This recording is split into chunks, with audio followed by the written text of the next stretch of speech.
नमस्कार मित्रहो, मी ॲडव्होकेट प्रशांत पाटील। मी यापूर्वी आपल्यासमोर कायद्यातील वेगवेगळे विषय घेऊन यूट्यूबच्या माध्यमातून ते विषय विशद करण्यासाठी आपल्यासमोर सादर झालेलो होतो।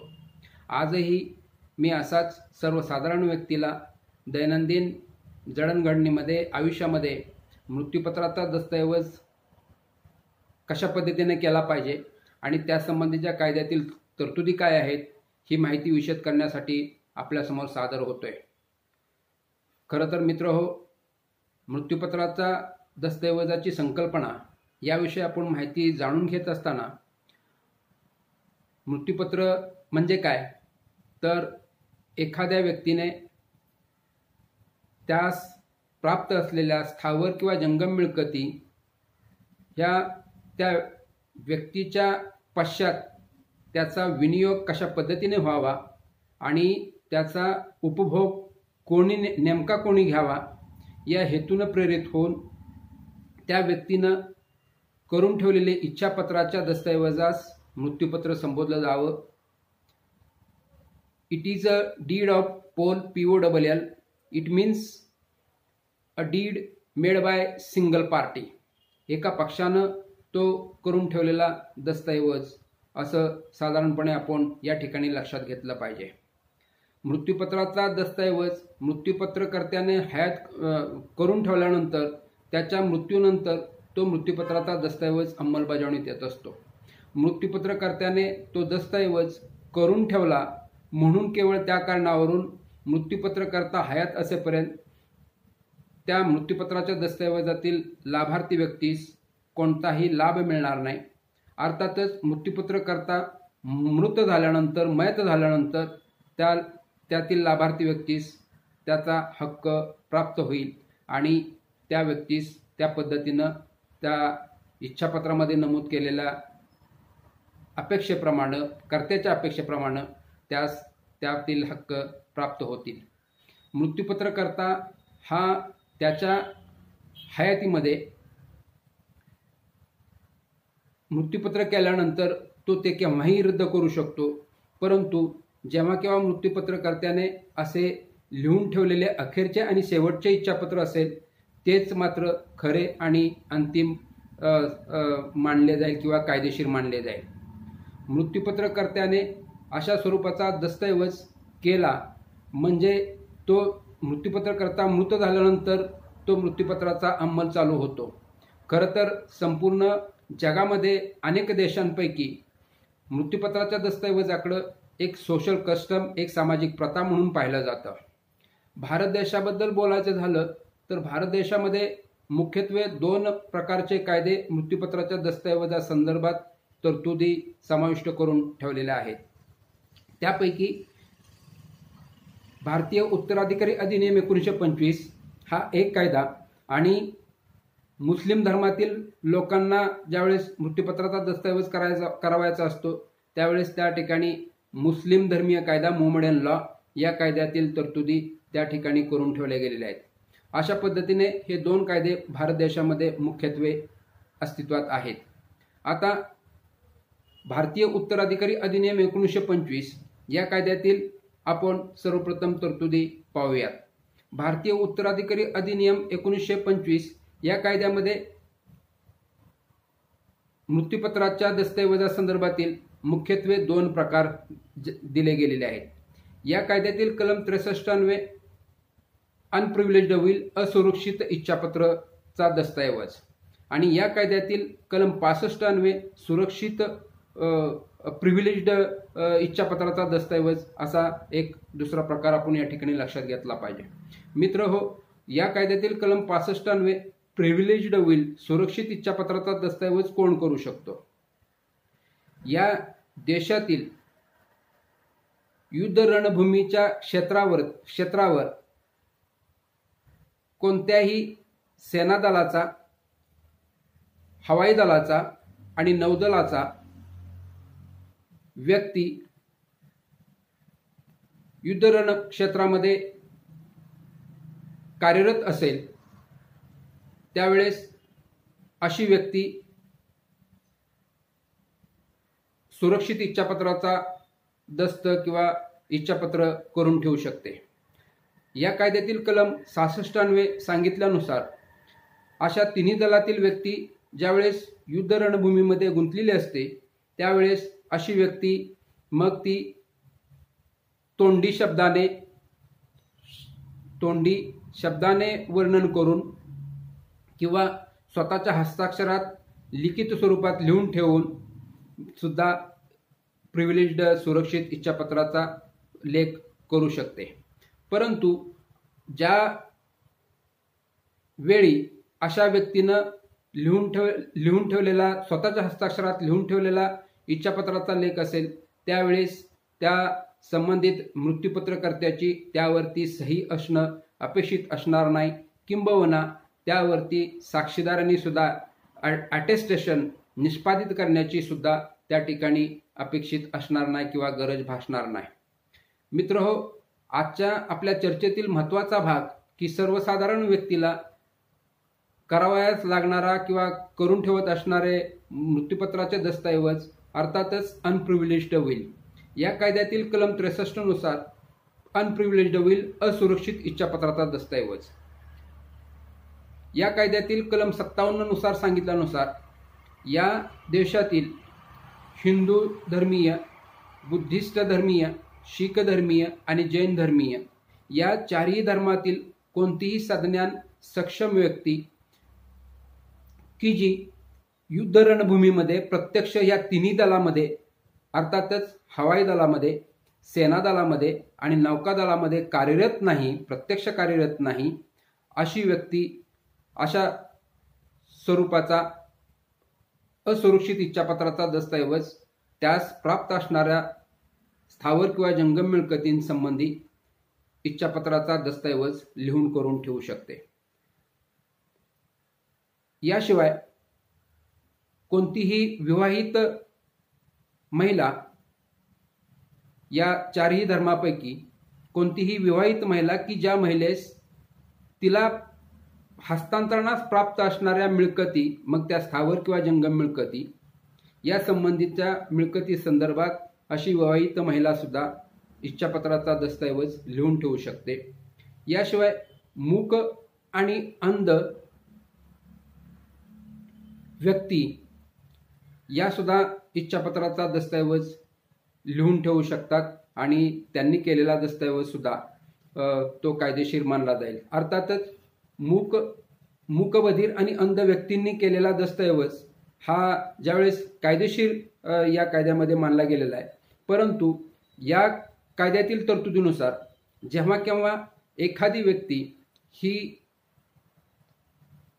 नशेच्या प्रभावाखाली असेल, अंमली पदार्थ प्राशन केल्यामुळे नशेच्या प्रभावाखाली असेल, किंवा एखादी व्यक्ती वेडी असेल की जी या लोकांना आपण काय करतो आहोत याचे भान असत नाही, अशा वेळी अशा व्यक्तींनी केलेला मृत्यूपत्राचा दस्तऐवज हा मात्र कायदेशीर असणार नाही किंवा तो कायदेशीर ग्राह्य धरला जाणार नाही। मित्रो, आता असा अनप्रिव्हिलेज्ड असुरक्षित इच्छापत्राचा दस्तऐवज कोण करू शकतो किंवा अशा असुरक्षित इच्छापत्राचा दस्तऐवज करण्याचं प्रत्यक्ष मेकॅनिझम काय प्रकार आहे किंवा तो कशा पद्धतीनं अस्तित्वात आणला जाऊ शकतो। या कायद्यातील कलम 63 मध्ये सांगितल्यानुसार जेव्हा केव्हा मृत्यूपत्रकर्ता हा स्वतःच्या हस्ताक्षरात त्यास प्राप्त असलेल्या मिळकती संदर्भात एका विशिष्ट हेतूने प्रेरित होऊन असा इच्छापत्राचा दस्तऐवज तो लिहित असतो आणि त्यावरती स्वतःची सही किंवा निशाणी अंगठा करत असतो, त्यावेळेस अशा होणाऱ्या कृतीस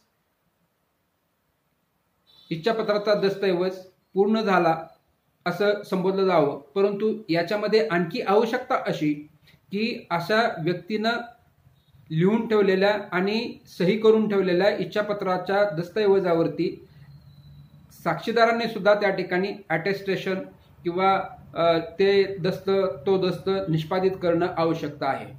परंतु यामध्ये आणखी कलम 63 मध्ये सांगितलेली माहिती अशी की जेव्हा केव्हा असा मृत्यूपत्रकर्ता हा स्वतः लिहू शकत नाही किंवा त्यावरती निशाणी अंगठा किंवा सही करू शकत नाही, त्यावेळेस अशी व्यक्ती त्या एखाद्या व्यक्तीचा आधार घेऊन किंवा एखाद्या व्यक्तीला बरोबर घेऊन त्या मृत्यूपत्रकर्त्याच्या सूचनेनुसार ती व्यक्ती अशा मृत्यूपत्राचा इच्छापत्राचा लेख लिहून काढील, त्यावरती मृत्यूपत्रकर्त्याच्या सूचनेवरून त्यावरती स्वतःची सही निष्पादित करेल, सही करेल आणि अशी सही साक्षीदारांनी सुद्धा पाहिलेली असेल या आणि कर्त्याने सुद्धा साक्षीदारांच्या सह्या पाहिलेल्या असतील. अशा साधारण होणाऱ्या कृतीस इच्छापत्राचा दस्तऐवज पूर्ण झाला किंवा तो अस्तित्वात आला असं समजण्यात यावं किंवा असं मांडण्यात यावं असं साधारणपणे या कायद्याच्या कलम 63 मध्ये अधोरेखित केलेलं आहे किंवा समाविष्ट केले गेलेलं आहे. आता मित्रहो, अशा अनप्रिव्हिलेज्ड किंवा असुरक्षित इच्छापत्राचा दस्तऐवज हा नोंदणीकृत असावा का? तर मित्रहो, इच्छापत्राचा दस्तऐवज हा नोंदणीकृतच असावा असा भारतीय नोंदणी अधिनियम 1908 च्या कलम 18 मध्ये कोणतीही सक्तीची तरतूद करण्यात आलेली नाहीये. अर्थातच या कायद्यातील कलम 18 नुसार हा ऐच्छिक स्वरूपाची ही मृत्यूपत्रकर्त्याची बाब आहे आणि त्यामुळं इच्छापत्राचा दस्तऐवज हा नोंदणीकृत आहे आणि त्यामुळं त्यास जास्त प्रभाव आहे आणि अनोंदणीकृत आहे म्हणून त्यास कमी प्रभाव आहे किंवा त्यास विचारात घेता येणार नाही असं काही कुणाला म्हणता येणार नाही. म्हणजे इच्छापत्राचा दस्तऐवज हा नोंदणीकृतच असावा असा काही कोणत्या कायद्यामध्ये कोणतीही सक्तीची बाब नाही. परंतु इच्छापत्राचा दस्तऐवज नोंदणीकृत केल्यास त्यामध्ये निश्चितच त्या इच्छापत्रकर्त्यास एक फायदा होऊ शकतो किंबहुना त्यातील लाभार्थी व्यक्ती सुद्धा त्यातील बेनिफिट्स मिळू शकतात. ते अशा अर्थानं की जेव्हा केव्हा इच्छापत्राचा दस्तऐवज हा घाळ होत असतो आणि तो सापडून येत नाही किंवा मिळून येत नाही त्यावेळेस संबंधित लाभार्थी व्यक्ती असते, मृत्यूपत्रातील दस्तऐवजातील लाभार्थी व्यक्ती असते, त्यावेळेस ती व्यक्ती संबंधित दुय्यम निबंधक यांच्या कार्यालयाकडून त्याची दुय्यम प्रमाणित प्रत काढून घेऊन संबंधित लाभार्थी व्यक्ती त्याचा त्या मृत्यूपत्रातील असलेला हक्क ही वधवून घेऊ शकते. त्यामुळं इच्छापत्राचा दस्तऐवज हा निश्चितच जरी कायद्यानं नोंदणीकृत असावा अशी गरज नसली तरी तो नोंदणीकृत असल्यामुळे निश्चितच त्याबद्दलचा एक हा फायदा आपण या ठिकाणी लक्षात घेतला पाहिजे. मित्रहो, इच्छापत्राच्या दस्तऐवजाचे मृत्यूपत्राच्या दस्तऐवजाचे वैशिष्ट्य काय आहेत? इच्छापत्राच्या दस्तऐवजास कोणत्याही स्वरूपाचा मुद्रांक आवश्यक नाही किंवा लागत नाही, जरुरीचा नाही. इच्छापत्राचा दस्तऐवज हा एका व्यक्तीनं करून ठेवलेला तो दस्तऐवज असतो. इच्छापत्राचा दस्तऐवज हा त्या मृत्यूपत्रकर्त्यास त्याच्या हयातीमध्ये पुढे केव्हाही कधीही रद्द करता येऊ शकतो. इच्छापत्राच्या दस्तऐवजास रजिस्ट्रेशन हे आवश्यक नाही. त्याचबरोबर इच्छापत्राचा दस्तऐवज हा मृत्यूपत्रकर्ता किंवा त्या इच्छापत्र दस्तऐवजातील कर्ता बोलायचा थांबल्यानंतर तो दस्त बोलायला सुरुवात करतो. त्यामुळं हे साधारणपणे वैशिष्ट्य सुद्धा लक्षात घेतलं पाहिजे. याशिवाय इच्छापत्राच्या दस्तऐवजानं मानवी व्यक्तीस लाभ देता येतो. त्याशिवाय एखादी ज्युरिस्टिक पर्सन म्हणजे कायद्यामध्ये लिव्हिंग पर्सन किंवा ज्युरिस्टिक पर्सन म्हणून ज्यावेळेस त्याची मान्यता दिली गेलेली आहे, अर्थातच कंपनी, कॉर्पोरेशन किंवा महामंडळ या लिव्हिंग पर्सनच्या लाभात सुद्धा इच्छापत्राचा दस्तऐवज करून ठेवता येऊ शकतो आणि त्यांना त्या इच्छापत्राने ती प्रॉपर्टी तशी त्या पद्धतीने बहाल करता येऊ शकते किंवा देता येऊ शकते. त्यामुळं इच्छापत्राच्या दस्तऐवजाची हे साधारणपणे आपण अशी वैशिष्ट्ये पाहिली. आता मित्रहो, इच्छापत्राच्या दस्तऐवजानं एखाद्या व्यक्तीस किती प्रमाणात हिस्सा बहाल करता येऊ शकतो? तर इच्छापत्राच्या दस्तऐवजानं त्या व्यक्तीस प्राप्त असलेला स्थावर किंवा जंगम मिळकतीमधील हिस्सा हा इच्छापत्रानं बहाल करता येऊ शकतो. इच्छापत्राच्या दस्तऐवजामध्ये तसं तो इच्छापत्राचा दस्तऐवज करण्याचा मृत्यूपत्रकर्त्याने हेतू स्पष्ट नमूद केलेला असेल तर त्या अनुषंगानं, त्या हेतूच्या अनुषंगानं मृत्यूपत्रकर्त्यास तो इच्छापत्राचा दस्तऐवजानं त्यास प्राप्त असणारा हिस्सा बहाल करता येतो. अर्थात उदाहरणार्थ भारतीय हिंदू वारसा हक्क कायदा 1956 या कायद्यातील कलम 30 अन्वये जेव्हा केव्हा एखादा हिंदू व्यक्ती त्यास प्राप्त असणारे एकत्र कुटुंबातील मिळकत, मग ती समायकात असेल किंवा स्वतंत्र असेल किंवा एखादी वडिलोपार्जित मिळकत असेल, परंतु त्याच्यामध्ये त्यास प्राप्त होत असणारा हिस्सा ही अशी हिंदू व्यक्ती एखाद्या मृत्यूपत्राचा दस्तऐवज करून ठेवू शकते आणि त्यास या कायद्यातील कलम 30 अन्वये अशा केलेल्या मृत्यूपत्राच्या दस्तऐवजास निश्चितच मान्यता दिली गेलेली आहे किंवा तो ग्राह्य धरला जाईल किंवा त्यास कलम 30 ची पुष्टी अर्थातच मिळून जाते. मृत्यूपत्राच्या दस्तऐवजासंदर्भात पुरवणी इच्छापत्राचा दस्तऐवज हा एक विषय महत्त्वाचा आहे. कोडीसील इच्छापत्राच्या दस्तऐवजास ज्यावेळेस पुरवणी इच्छापत्राचा एक भाग त्याच्यामध्ये समाविष्ट कधी कधी केला जाऊ शकतो, तर तो काय प्रकार आहे? कोडीसील किंवा पुरवणी इच्छापत्र की जेव्हा केव्हा मृत्यूपत्रकर्त्याने पूर्वी कधीतरी एखादं मृत्यूपत्र करून ठेवलेलं असतं आणि त्या मृत्यूपत्रकर्त्यास पुढं आणखी त्याच्या हयातीमध्ये त्यास एखादी मिळकत प्राप्त झालेली असते किंवा त्यास काही असा ऐवज वस्तू प्राप्त झालेली असते, कमवलेली असते, त्यावेळेस त्याही वस्तूचं मिळकतीचा विनियोग कसा व्हावा म्हणून त्यास पहिल्या मृत्यूपत्राच्या अनुषंगानं त्यास पुन्हा पुरवणी इच्छापत्राचा किंवा पुरवणी दस्तऐवज करून ठेवल्यास अशा होणाऱ्या कृतीस इच्छापत्राचा पुरवणी दस्त संबोधण्यात यावं किंवा त्यास कोडीसील म्हणण्यात यावं. मित्रहो, यानंतर दुसरा महत्त्वाचा भाग की प्रोबेट. प्रोबेट म्हणजे काय? तर प्रोबेट म्हणजे की एका सक्षम न्यायालयानं मृत्यूपत्र खरे असल्याचा जाहीर केलेला दाखला. आता ह्या प्रोबेटबद्दल भारतीय उत्तराधिकारी अधिनियम 1925च्या कलम 213 मध्ये साधारणपणे ह्याच्या तरतुदी समाविष्ट केलेल्या आहेत. आता प्रोबेटचा दाखला, मृत्यूपत्र खरे असल्याचा दाखला हे कोणकोणत्या क्षेत्रामध्ये घेणं आवश्यक आहे या देशामध्ये? तर या कायद्यातील कलम 57 च्या तरतुदीमध्ये सांगितल्यानुसार, विशेषतः त्यातल्या पोट कलम अ आणि पोट कलम ब मध्ये सांगितल्यानुसार, ज्या ठिकाणी नामदार मुंबई उच्च न्यायालयाचं ओरिजिनल सिव्हिल ज्युरिडिक्शनचा कार्यभाग किंवा कार्यक्षेत्र या क्षेत्रातील मिळकती संबंधी, त्याचबरोबर नामदार मद्रास उच्च न्यायालयाच्या ओरिजिनल सिव्हिल ज्युरिडिक्शनचा कार्यक्षेत्राचा भाग, त्या कार्यक्षेत्रातील मिळकती आणि बंगाल प्रांताच्या लेफ्टनंट गव्हर्नरने त्या काळी जाहीर केलेला कार्यक्षेत्राचा भाग, या क्षेत्रातील मिळकती संदर्भातच जर मृत्यूपत्राचा दस्तऐवज अस्तित्वात आलेला असेल एखाद्या व्यक्तीकडून, तर त्यावेळेस अशा व्यक्तींनी त्या मृत्यूपत्रातील लाभार्थी व्यक्तींनी त्या ठिकाणच्या सक्षम न्यायालयाकडून प्रोबेटचा दाखला घेणं आवश्यक आहे. अर्थातच भारतातील इतर कोणत्याही प्रदेशामध्ये हे 3 भाग किंवा हे 3 कार्यक्षेत्र वगळून प्रोबेटचा दाखला घेणं अपेक्षित नाही किंवा आवश्यक नाही किंवा गरज नाही. परंतु आपण ग्रामीण भागामध्ये पाहतो की जेव्हा केव्हा एखादा इच्छापत्राचा मृत्यूपत्राचा दस्तऐवज हा अभिलेख सदरी नोंदणीस संबंधित व्यक्ती, लाभार्थी व्यक्ती देत असतात, त्यावेळेस संबंधित अथॉरिटीकडनं, अभिलेख सदरी जी अथॉरिटी असते त्यांच्याकडनं असं कळवण्यात येतं की असा तुम्ही दिलेला मृत्यूपत्राचा दस्तऐवज हा नोंदणीकृत नसल्यामुळं तुम्ही योग्य त्या सक्षम न्यायालयाकडून प्रोबेटचा दाखला घेऊन या.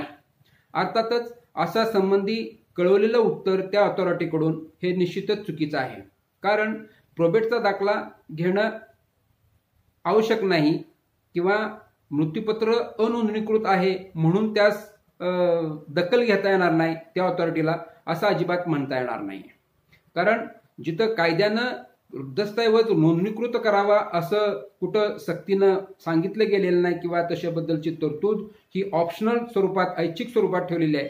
त्यावेळेस त्या ठिकाणी अशी मागणी करणं म्हणजे हे निश्चितच समर्थनीय नाही, कायद्यानं समर्थनीय नाही आहे.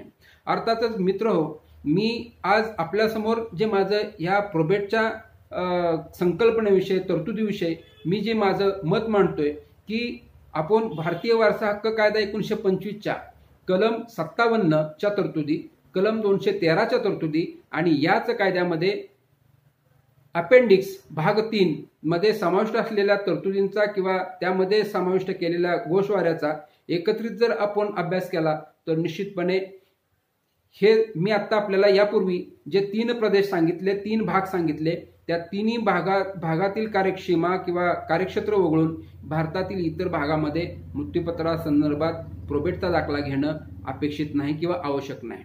आता मी जे हे आपल्याला सांगतोय ते कशाच्या आधारे, तर मित्र त्याबद्दल मी आपल्याला एक म्हणजे नामदार मुंबई उच्च न्यायालयाचे केस लॉज सांगतो की प्रभाकर चन्नाप्पा चव्हाण विरुद्ध महाराष्ट्र सरकार की 2004 साली नामदार मुंबई उच्च न्यायालयातील जस्टिस धर्माधिकारी यांच्या खंडपीठानं हा निर्णय दिलेला आहे. त्याचबरोबर ज्योती जगदीश सिंगाई विरुद्ध महाराष्ट्र सरकार ह्याही एक निवाड्यामध्ये नामदार मुंबई उच्च न्यायालयाने 1979 सालाच्या दरम्यान असं घोषित केलेलं आहे की मुंबई उच्च न्यायालयाचा सिव्हिल ओरिजिनल ज्युरिडिक्शनचा भाग वगळून इतर ठिकाणी प्रोबेटचा दाखला घेणं आवश्यक असणार नाही. परंतु मग प्रश्न निर्माण होतो मित्र हो की जेव्हा केव्हा असा इच्छापत्राचा दस्तऐवज अंतिम मानायचा का, किंवा इच्छापत्राच्या दस्तऐवजानं एखाद्या व्यक्तीचा हक्काचं उल्लंघन होत असेल किंवा त्याच्या हक्कावरती परिणाम जर होत असेल तर त्यावेळेस नक्की काय परिस्थिती असेल, किंवा एखाद्या इच्छापत्राचा दस्तऐवजातील लाभार्थी व्यक्तीचा एखादी तिरायत इसम किंवा त्रयस्थ व्यक्ती जर हक्क नाकारीत असेल तर त्यावेळेस मग अशा व्यक्तीने त्याच्याबद्दल काय दाद मागायची किंवा त्याच्याबद्दलची काय उपाययोजना. तर अर्थातच भारतीय विशेष अनुतोष अधिनियम 1963च्या कलम 34 मधील तरतुदीनुसार अशी पीडित बाधित व्यक्ती की ज्या व्यक्तीच्या लाभात मृत्यूपत्राचा दस्तऐवज झालेला आहे परंतु त्याचा हक्क नाकारला जातो, किंवा ज्या व्यक्तींचे मृत्यूपत्राच्या दस्तऐवजानं हक्क बाधित होतात अशी व्यक्ती सुद्धा या कलम 34 नुसार जाहीर ठरावाचा योग्य त्या सक्षम न्यायालयात दावा करू शकते आणि त्या दाव्याद्वारे अशी सक्षम न्यायालयाकडून असे पक्षकार त्यांचे हक्क ठरवून घेऊ शकतात. ही उपाययोजना या ठिकाणी आपण प्रोबेटऐवजी दाव्याच्या माध्यमातून हक्क ठरवून घेण्याची लक्षात बाब घेतली पाहिजे.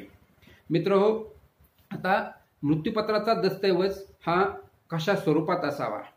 मृत्यूपत्राचा दस्तऐवजासंदर्भातील भाषा ही सुस्पष्ट असावी, त्याबद्दल कोणतीही टेक्निकल लँग्वेज अपेक्षित नाहीये. मृत्यूपत्राचा दस्तऐवज हा करत असताना तो कोणत्या सिच्युएशनमध्ये केलेला आहे, कोणत्या परिस्थितीमध्ये केलेला आहे, मृत्यूपत्राच्या दस्तऐवजाबद्दल मृत्यूपत्रकर्त्याचा हेतू काय होता हे त्या ठिकाणी असणं अपेक्षित आहे. अर्थातच मृत्यूपत्राचा दस्तऐवज असा असावा की जेव्हा केव्हा मृत्यूपत्रकर्ता हा बोलायचा थांबतो त्यावेळेस मृत्यूपत्राचा दस्तऐवज बोलायला सुरुवात केली पाहिजे अशा स्वरूपाचा असला पाहिजे. परंतु मृत्यूपत्राचा दस्तऐवज हा ज्यावेळेस केला जातो त्यावेळेस तो बहुतांशी वेळा सस्पिशियस सर्कमस्टन्सेसमध्ये म्हणजे संशयितरित्या वादाच्या भोवऱ्यामध्ये अडकला जातो. उदाहरणार्थ एखाद्या 80 वर्ष वयाच्या किंवा एखाद्या वृद्ध व्यक्तीनं इच्छापत्राचा दस्तऐवज हा काल करून ठेवलेला आहे आणि अशी व्यक्ती इच्छापत्र करून लिहून ठेवणारी व्यक्ती ही दुसऱ्या दिवशी अर्थातच आज ती मृत झाली किंवा वारली किंवा ती संपली तर त्यावेळेस त्या ठिकाणी मग अशा परिस्थितीमध्ये झालेला इच्छापत्राचा दस्तऐवज हा निश्चितच कुठंतरी सस्पिशियस सर्कमस्टन्सेसमध्ये म्हणजे की त्या व्यक्तीची तो दस्तऐवज लिहून ठेवत असताना मानसिक स्थिती काय प्रकारची होती, त्याला आपण काय करतो आहोत याचं ज्ञान होतं किंवा नव्हतं या बाबी संशयात घेऊन जातात आणि मग अशा दस्तऐवजांसंदर्भात सस्पिशियस सर्कमस्टन्सेस निर्माण होतात. म्हणून जेव्हा केव्हा अशा संदर्भात इच्छापत्राचा दस्तऐवज होत असतो त्यावेळेस त्या ठिकाणी त्या मृत्यूपत्रकर्त्याची मानसिक स्थिती काय परिस्थिती होती याच्याबद्दल योग्यता सक्षम वैद्यकीय प्रॅक्टिशनरकडून जर त्याच्या संदर्भातील त्याच्या आरोग्यासंदर्भातील मेंटल सिच्युएशनबद्दलची जर एखादं प्रमाणपत्र जर त्या इच्छापत्राच्या दस्तऐवजासोबत असेल तर निश्चितच ती बाब आणखीन त्या इच्छापत्राच्या दस्तऐवजास पुष्टी देणारे ठरेल अशा स्वरूपाचा इच्छापत्राचा दस्तऐवज अपेक्षित आहे किंवा असावा. मित्र, आता इच्छापत्राचा दस्तऐवज हा रिव्होक कधी होतो, रद्द कशाने होतो? इच्छापत्राचा दस्तऐवज हा मृत्यूपत्रकर्त्याने जर एखादं स्वयं किंवा अप्रत्यक्षरित्या एखादं कृत्य केलेलं असेल म्हणजेच बाय एक्सप्रेस और इम्प्लायड ऍक्ट. उदाहरणार्थ, इच्छापत्रकर्त्याने एखादी मिळकती संदर्भात इच्छापत्राचा दस्तऐवज करून ठेवलेला आहे आणि तो इच्छापत्राचा मृत्यूपत्राचा दस्तऐवज करून ठेवल्यानंतर पुढं कधीतरी त्या मृत्यूपत्रकर्त्याने ती मिळकत हस्तांतरित केलेली असेल तर त्यावेळेस त्या ठिकाणी अशा मृत्यूपत्रकर्त्याच्या कृतीमुळं तो इच्छापत्राचा दस्त आपसूकपणे रद्द होईल. याशिवाय इच्छापत्रकर्त्याने एखाद्या जागेबद्दलचं इच्छापत्र करून ठेवलंय, क्षय व्यक्तीच्या लाभात एखाद्या जागेबद्दल इच्छापत्राचा दस्तऐवज करून ठेवला आणि पुढं कधीतरी त्या इच्छापत्रकर्त्याने त्या मिळकतीमध्ये त्या मिळकतीचे चेंजेस केले किंवा त्या मिळकतीमध्ये जागेमध्ये घर बांधकाम केलं तर त्यावेळेस त्या ठिकाणी म्हणजे त्याच्या इम्प्लायड कृतीनं किंवा त्याच्या ह्या अशा पद्धतीच्या कृतीनं इच्छापत्राचा दस्तऐवज रद्द होऊ शकतो किंवा तो त्या ठिकाणी रिव्होक होऊ शकतो. मित्रहो, इच्छापत्राचा दस्तऐवज हा पूर्वी कधीतरी करून ठेवलेला आहे परंतु इच्छापत्रकर्त्याने पुन्हा नवीन एखादा दस्तऐवज इच्छापत्राचा करून ठेवलेला असेल तर पूर्वीचा देखील दस्तऐवज आपसूकपणे रद्द होतो. इच्छापत्राच्या दस्तऐवजामध्ये जर त्या मृत्यूपत्रकर्त्याने तो दस्तऐवज फाडून टाकला, नष्ट केला किंवा जाळून टाकला तर त्यावेळी देखील असा इच्छापत्राचा दस्तऐवज हा या कारणावरून सुद्धा रद्द होत असतो. याच्याशिवाय त्याने त्याच्या विवाहापूर्वी जर असा दस्तऐवज इच्छापत्राचा लिहून ठेवलेला असेल आणि त्याचा नंतर विवाह झालेला असेल तर याही म्हणजे मृत्यूपत्रकर्त्याचा विवाह झाल्याच्या कारणावरून सुद्धा मृत्यूपत्राचा दस्तऐवज रद्द होईल ही बाब आपण या ठिकाणी लक्षात घेतली पाहिजे. साधारणपणे मित्रहो, आता आपण या पहिल्या पार्टमध्ये भारतीय उत्तराधिकारी अधिनियम 1925 मध्ये इच्छापत्राच्या दस्तऐवजासंदर्भात की साधारणपणे बुद्धिस्ट, हिंदू, शीख आणि जैन या धर्मीय लोकांसंदर्भात प्रिव्हिलेज्ड होईल आणि अनप्रिव्हिलेज्ड होईल या तरतुदींचा आपण या ठिकाणी गोषवारा घेतला किंवा ओवापोह केला. यानंतर आजच्या चर्चेतील दुसरा महत्त्वाचा भाग की मुस्लिम धर्मातील लोकांनी इच्छापत्राचा दस्तऐवज हा कशा पद्धतीने केला पाहिजे किंवा त्याच्या संदर्भातील कायद्याच्या तरतुदी. मित्रहो, मुस्लिम धर्मातील लोकांना सुद्धा मोमेडन लॉच्या अंतर्गत इच्छापत्राचा दस्तऐवज करता येऊ शकतो. त्या होणाऱ्या कृतीस किंवा त्या दस्तऐवजाच्या प्रकारास वसियतनामा म्हटलं गेलेलं आहे, संबोधलं गेलेलं आहे. जेव्हा एखादी मुस्लिम व्यक्ती वसियतनामा करून ठेवत असते त्यावेळेस कोणतीही संज्ञान मुस्लिम व्यक्ती त्यास हस्तांतरणास प्राप्त असलेल्या मिळकती, स्थावर मिळकती किंवा जंगम मिळकती संदर्भात याशिवाय कॉर्पस प्रॉपर्टी आणि इजप्रक्त प्रॉपर्टी संदर्भात मिळकती संदर्भात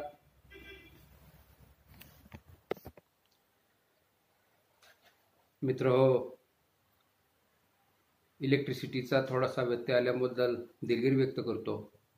मी आपल्यासमोर मुस्लिम धर्मातील मुस्लिम कायद्याअंतर्गत वसियतनामा, इच्छापत्र या संदर्भातील तरतुदी विशद करत होतो.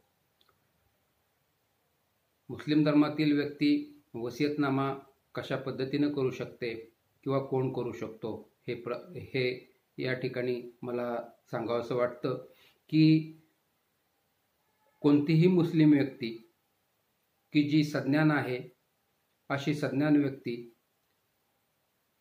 वसियतनाम्याचा, इच्छापत्राचा लेख करू शकते, परंतु वसियतनाम्याचा, इच्छापत्राचा असा लेख करत असताना अशी व्यक्ती सक्षम आणि सज्ञान आहे की त्या व्यक्तीला आपण काय करतो आहोत याचं भान असलं पाहिजे. याशिवाय वसियतनामा अज्ञान व्यक्तीसुद्धा करू शकते, परंतु अशा अज्ञान व्यक्तीनं केलेला वसियतनामा हा जेव्हा केव्हा ती वसियतनामा करणारी व्यक्ती सज्ञान होईल त्यावेळेस त्या व्यक्तीनं त्या वसियतनाम्यास रॅटिफाय केलं पाहिजे, संमती दिली पाहिजे सज्ञान झाल्यानंतर. ही त्यातील एक कंडिशन प्रेसिडेंट महत्त्वाची बाब आहे. आता अशा मुस्लिम धर्मातील व्यक्ती वसियतनामा करण्याची प्रक्रिया कशा प्रकारे आहे. अशा मुस्लिम धर्मातील व्यक्ती वसियतनाम्याचा लेख हे तोंडी शब्दाद्वारे किंवा अशी सज्ञान व्यक्ती स्वतःच्या हस्ताक्षरात तो वसियतनामा लिहून ठेवेल किंवा विशिष्ट खुणेने तो वसियतनामा लिहिण्यास सूचित करेल एखाद्या व्यक्तीस. याशिवाय असा वसियतनामा जेव्हा एखाद्या मुस्लिम व्यक्तीने स्वतःच्या हस्ताक्षरात लिहिलेला असेल तर त्यावेळेस त्यावरती त्याची सही असणं हे सुद्धा कायद्यामध्ये अपेक्षित नाही आहे. याशिवाय असा वसियतनाम्यास साक्षीदारांनी वसियतनामा कर्त्याच्या समोर निष्पादित करण्याची आवश्यकता असणार नाही. असा वसियतनामा कोणत्या मिळकती संदर्भात अशी व्यक्ती करू शकते. मित्रहो, वसियतनामा कर्त्यास हस्तांतरणास त्यास प्राप्त असलेल्या मिळकती त्या हस्तांतरणास प्राप्त असतील अशा मिळकती संदर्भात, याशिवाय त्याच्याजवळ असणारी कॉर्पस प्रॉपर्टी, युजुफ्रक्ट प्रॉपर्टी याही मिळकती संदर्भात वसियतनामा लिहून ठेवता येऊ शकेल. असा केलेला वसियतनामा हे त्या वसियतनाम्यातील लाभार्थी व्यक्ती लिगेटी म्हणून जी त्या ठिकाणी नमूद केलेली असती की ज्या वसियतनामा करतेवेळी त्या कर्त्यानं एका विशिष्ट हेतूनं तो वसियतनामा करण्याचं त्यास कारण किंवा का तो भाग पडला याच्याबद्दलचा हेतू स्पष्ट त्याच्यामध्ये असला पाहिजे. आणि मग असा केलेला वसियतनामा जेव्हा त्या वसियतनाम्यातील लिगॅटी किंवा लाभार्थी व्यक्ती म्हणून जे असते त्या व्यक्तीनं तो त्या वसियतनामा कर्त्याच्या मृत्यूपश्चात एक्सप्रेस किंवा इम्प्लाइड संमतीनं तो स्वीकृती केलेली असते. अशा होणाऱ्या साधारण कृतीस वसियतनाम्याची कृती पूर्ण झाली असं कायद्यामध्ये संबोधलं गेलेलं आहे. आता असा वसियतनामा कोणकोणत्या व्यक्तींच्या लाभात, लिगॅटीच्या लाभात करता येऊ शकतो की जसं की एखादी व्यक्ती, इन्स्टिट्यूशन, याशिवाय एक किंवा अनेक व्यक्तींना एकत्रितरित्या वसियतनाम्यामध्ये समाविष्ट करता येऊ शकेल. याशिवाय एखादी व्यक्ती की जी अनबॉर्न पर्सन व्यक्ती आहे की जी व्यक्ती त्याच्या आईच्या गर्भात आहे, अशा व्यक्ती संदर्भात सुद्धा वसियतनामा लिहून ठेवता येईल किंवा करता येऊ शकेल. परंतु वसियतनामा केल्याच्या नंतर 6 महिन्याच्या आत अशा व्यक्तीचा जन्म झालेला असला पाहिजे. ही त्याच्यातील एक महत्त्वाची कंडिशन प्रेसिडेंट बाब इथं या ठिकाणी लक्षात घेणं आवश्यक आहे. मित्रो, असा झालेला वसियतनामा हा त्या वसियतकर्त्यास केव्हा रद्द करता येऊ शकतो तर वसियतकर्त्यास त्याच्या हयातीमध्ये तो केव्हाही रद्द करता येऊ शकतो. बाय एक्सप्रेस और इम्प्लाइड ॲक्ट ऑफ द वसियत, म्हणजे त्या वसियतनाम्यातील कर्ता जो व्यक्ती आहे त्याच्या एक्सप्रेस किंवा इम्प्लाइड कृत्यानं सुद्धा तो रद्द होऊ शकतो. याशिवाय असा वसियतनामा जेव्हा वसियतकर्त्यानं नवीन एखादा वसियतनामा लिहून ठेवलेला असेल तर आपसुकपणे पूर्वीचा सुद्धा वसियतनामा रद्द होतो. मित्रहो, याशिवाय असा वसियतनामा जेव्हा केलेला असेल तर त्या वसियतनाम्यास जसं की भारतीय उत्तराधिकारी अधिनियम 1925च्या तरतुदीनुसार काही ठराविक क्षेत्रामध्ये प्रोबेट घेण्याची आवश्यकता असते, त्याबद्दलची तरतूद अशी वसियतनाम्यास या ठिकाणी उपलब्ध केली गेलेली नाही. अर्थातच अशा नाम्याबद्दल जर कोणता वाद झाला तर तो दिवाणी दाव्याच्या माध्यमातून निपटारा करून घेणं भाग पडेल. हे साधारणपणे ह्या वसियतनाम्याबद्दलच्या तरतुदी आपण या ठिकाणी पाहिल्या. आता अशा वसियतनाम्यानं अशी मुस्लिम व्यक्ती किती प्रमाणात हिस्सा ते वसियतनाम्यानं देऊ शकते किंवा तो लिहू शकते. तर मुस्लिम धर्मीय कायद्यातील वारसा हक्काच्या तरतुदीनुसार अशी व्यक्ती जेवढा हिस्सा त्या वसियतकर्त्यास प्राप्त होत असेल तेवढाच हिस्सा ते त्या वसियतनाम्याच्याद्वारे बहाल करू शकते किंवा त्याच्यामध्ये नमूद करू शकते. अर्थातच साधारण 1/3 हिस्सा हा त्या व्यक्तीस प्राप्त होत असतो तर वारसा हक्कानुसार, तर तेवढाच हिस्सा वसियतकर्ता हा बहाल करू शकेल. मित्रहो, मी आपल्यासमोर अशा पद्धतीनं आज इच्छापत्राचा दस्तऐवज आणि मुस्लिम धर्मातील वसियतनामा या संदर्भातील कायद्यातील असलेल्या चर्चेचा उहापोह किंवा त्या आपल्यासमोर विशद करण्याचा एक प्रयत्न केला. जेव्हा केव्हा एखाद्या व्यक्तीस अशा इच्छापत्राचा दस्तऐवज करण्याचं जरुरी पडत असेल किंवा भाग पडत असेल त्यावेळेस अशा व्यक्तींनी या कायद्यामध्ये समाविष्ट असलेल्या तरतुदींचा अवलोकन करून त्याचा अभ्यास करून अशा पद्धतीने दस्तऐवज जर त्या ठिकाणी केले तर निश्चितच या कायद्यातील तरतुदींचा विचार करता असे केले जाणारे दस्तऐवज हे कायदेशीर ठरतील, समर्थनीय ठरतील आणि तेव्हा मग अशा पद्धतीचे दस्तऐवज हे केल्यानंतर त्याच्यामध्ये तंट्या बकोटे हे सुद्धा निश्चितच कमी होतील किंवा ते होणारच नाहीत. आणि जर झाले तर न्यायालयामध्ये सुद्धा असे आव्हानित होणारे इच्छापत्राचे दस्तऐवज हे कायद्याने समर्थनीय न्यायालयाकडून ठरवले जातील ही आज मला खात्री या निमित्तानं द्यावीशी वाटते आणि धन्यवाद.